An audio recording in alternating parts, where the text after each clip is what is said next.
അത് കൊടുത്തിട്ട് ആ ഉരുളിയും പാത്രങ്ങളൊക്കെ കലവറിലേക്ക് വെച്ചോളൂ കേട്ടോ.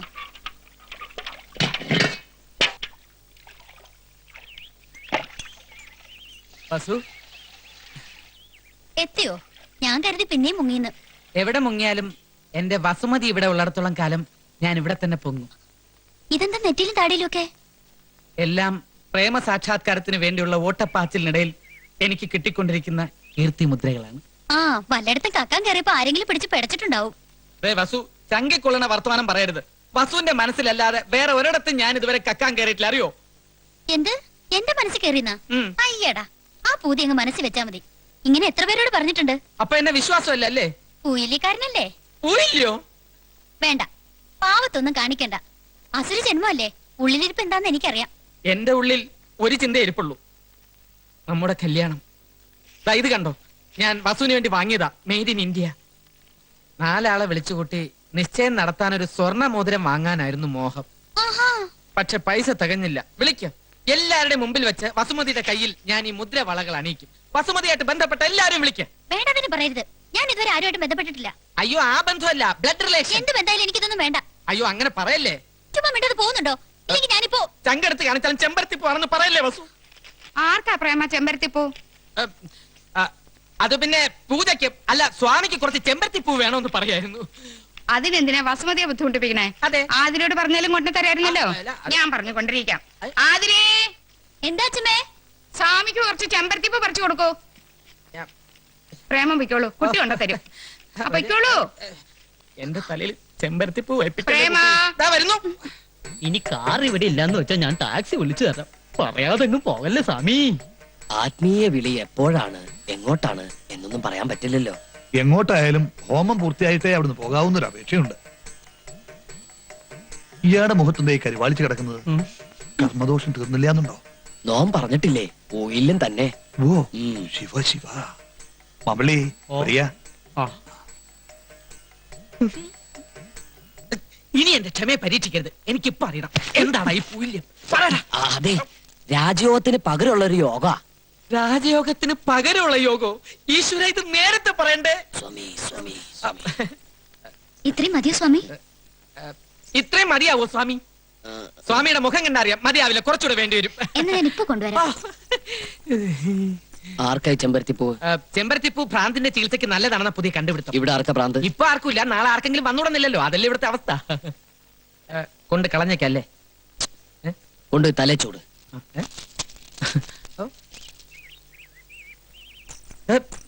ചെമ്പരത്യാത്മനം ഭജഗോവിന്ദം ഹേവം.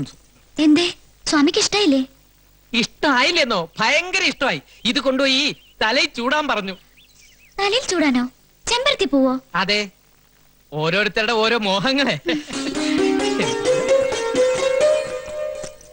പൂയം തൊട്ടൊരു മൂന്നും കെട്ട, പൂയം തൊട്ടൊരു മൂന്നും കേട്ട മുതലഞ്ചേന ഹിതാരസ്ത്രയ.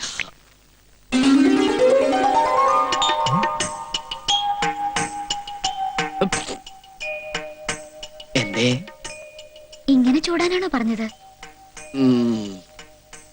ഇഷ്ടായോ? എന്നാ ഞാൻ പൊയ്ക്കോട്ടെ. പാവം, വട്ടായെന്ന് തോന്നുന്നു.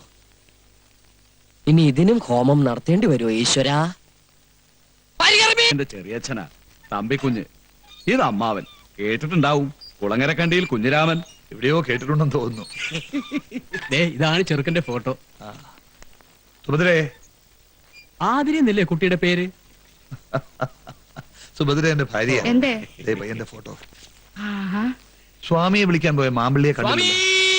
എത്തില്ല സ്വാമി. നമസ്തേ. ഉപവിഷ്ടരാകൂ. ഇരുന്നാട്ടെ. പയ്യന്റെ ഫോട്ടോ.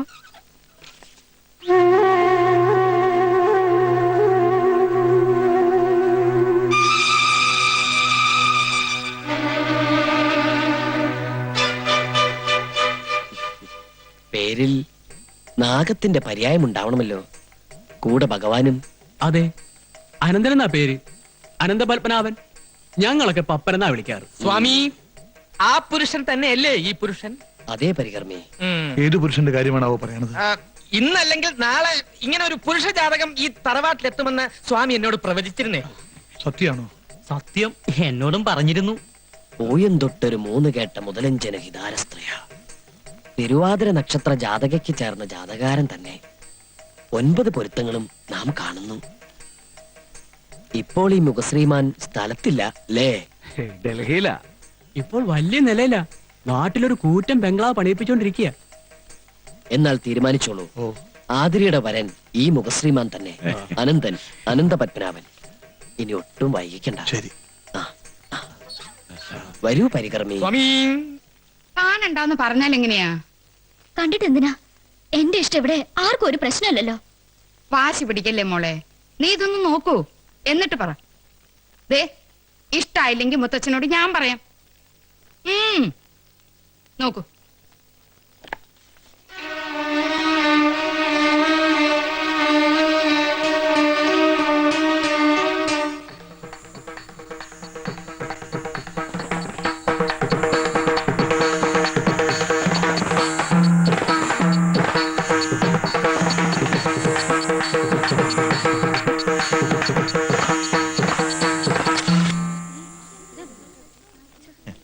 നോ, എന്റെ ഫോട്ടോ എടുക്കരുത്. You stupid. ഒന്ന് നിന്നേ. മോളിപ്പോ എന്താ പറഞ്ഞേ? ഒന്നുകൂടെ പറഞ്ഞേ. പോടാ. ഉം. ഉം. അനന്തപത്മനാഭൻ നിന്നെ വിടുന്ന മട്ടില്ലല്ലോടി. പെമ്പിളാരുടെ കൈയുടെ ചൂടറിഞ്ഞിട്ടാ.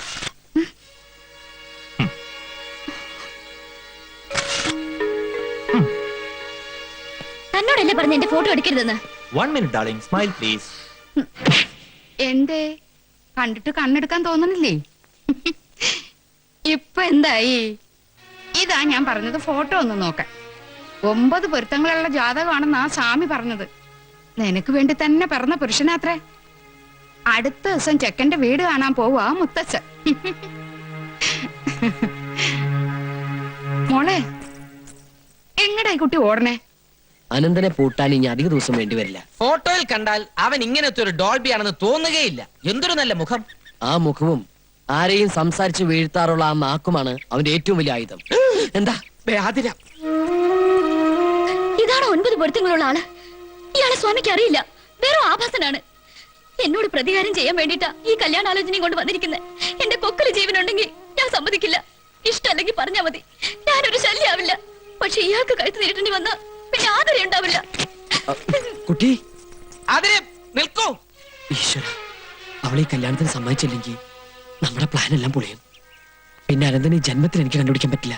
അങ്ങനെ അങ്ങ് തീരുമാനിക്കാൻ വരട്ടെ. ദൈവം നമ്മളെ വഴിയാധാരമാക്കാതിരിക്കില്ല. എന്തേ? അല്ല, എന്തെങ്കിലും വഴിയാധാരം കാണിച്ചു തരും. ഞാനൊരു ചെറിയ ശ്രമം നടത്തി നോക്കട്ടെ.